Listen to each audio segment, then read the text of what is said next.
Ini doa kami Tuhan yang kami bawa kepadamu melalui anak Yesus Kristus, itulah Tuhan dan Juru Selamat kami yang hidup. Amin. Oke, pembelajaran kita hari ini yaitu pembelajaran 5 dan 6, yaitu masih tetap di tema 2, subtema 4, bermain di tempat wisata. Nah, coba perhatikan gambar ini. Ini adalah salah satu tempat wisata yang ada di Toraja. Namanya Ketek Kesu. Apakah anak-anakku pernah berkunjung ke Ketek Kesu? Ya, itu adalah salah satu objek wisata yang ada di Toraja. Kita lanjut ke materi. Ayo kita membaca pada halaman 143. Judulnya adalah Bermain di Taman Air. Silakan ikuti bukunya di rumah, Ibu Guru bacakan. Kita mulai. Bermain di Taman Air. Banyak orang yang berwisata ke taman air. Di sana ada banyak permainan air. Ada meriam air, seluncuran, pancuran, dan ember air. Semua pengunjung asik bermain di taman air. Namun, ada peraturan yang harus dipatuhi. Peraturan harus dipatuhi agar semua nyaman dan aman bermain di taman air. Contoh peraturan yaitu: yang pertama, tidak berlari-lari di tepi kolam yang licin. Yang kedua, tidak bercanda saat meluncur dari ketinggian. Yang ketiga, tidak makan dan minum saat di kolam. Yang keempat, tidak membuang sampah sembarangan. Ya, inilah aturan jika kita bermain di taman air. Kemudian, adapun aturan lain yang biasa ditempelkan pada setiap objek wisata. Jika kita bepergian ke objek wisata, patuhilah aturan yang ada di sana. Oke, kita lanjut ya. Nah, centanglah di buku kamu pada halaman 144 aturan untuk Ino dan teman-teman saat bermain ke taman air. Nah, yang pertama, tidak mengganggu pengunjung lain. Ya, kita tidak boleh mengganggu pengunjung lain jika kita berkunjung. Yang kedua, tidak bermain di kolam yang ramai pengunjung. Yang ketiga, tidak buang air dalam kolam.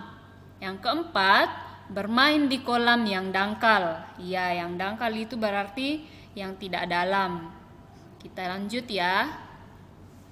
Nah, ayo kita mendengarkan pada halaman 147. Ikuti di bukunya, Ibu Guru bacakan, dan simak bacaan yang Ibu Guru bacakan. Kita mulai ya. Judulnya adalah Berwisata ke Tempat Bersejarah. Berwisata ke tempat bersejarah sangat mengasihkan. Di sana kita bisa tahu sejarah bangsa Indonesia. Contoh tempat bersejarah adalah museum dan tempat ibadah. Di tempat wisata bersejarah, kita harus patuhi aturan. Kita tidak boleh bermain atau bercanda di sana. Di sana banyak benda-benda berharga dan langka. Benda-benda itu harus dijaga agar tidak rusak. Bila ingin bermain, bermainlah di halaman. Biasanya tempat wisata bersejarah dilengkapi dengan halaman yang luas. Ya, dimanapun kita berkunjung pasti ada yang namanya aturan. Kita harus mematuhi aturan yang ada pada tempat wisata. Ya, coba perhatikan gambar yang ada di sini.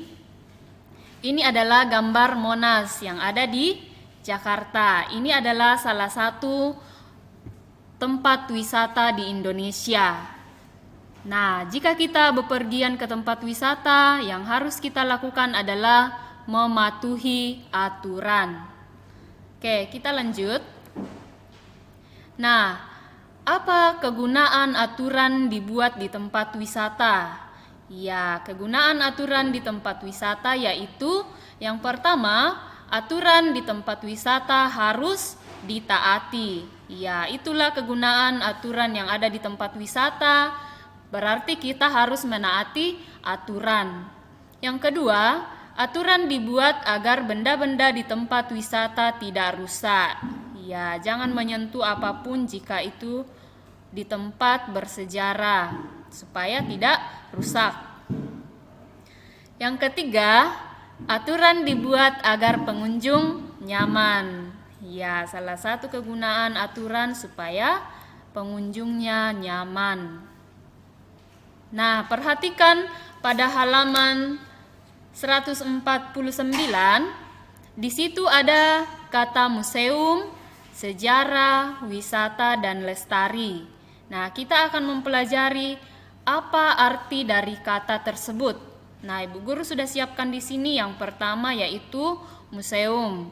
Artinya, gedung yang digunakan sebagai tempat untuk menyimpan peninggalan bersejarah atau seni dan tempat menyimpan barang kuno. Ya, museum itu tempat menyimpan peninggalan bersejarah. Biasanya ada patung, keris dan sebagainya. Yang kedua, sejarah, artinya asal-usul atau keturunan atau silsilah. Ya, sejarah. Yang ketiga, wisata, artinya bertamasya, piknik atau bepergian bersama-sama untuk memperluas pengetahuan atau bersenang-senang. Pasti semuanya pernah berwisata ya. Yang keempat, lestari, artinya tidak berubah, bertahan atau tetap seperti keadaannya semula.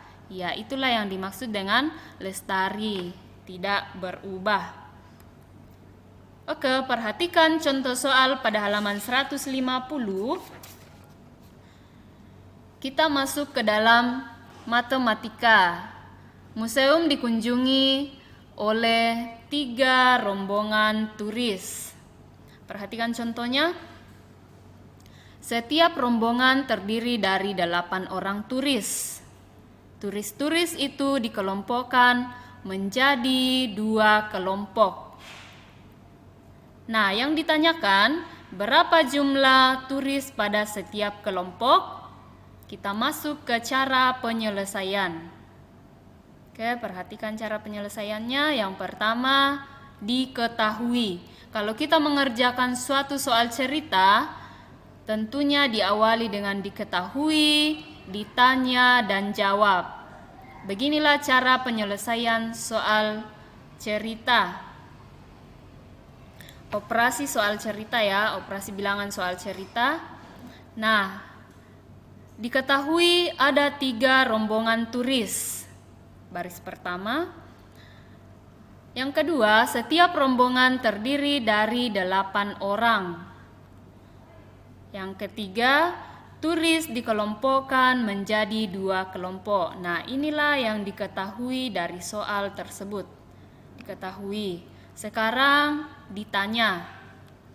Yang ditanyakan adalah jumlah turis dalam setiap kelompok. Berapa jumlah turis pada setiap kelompok?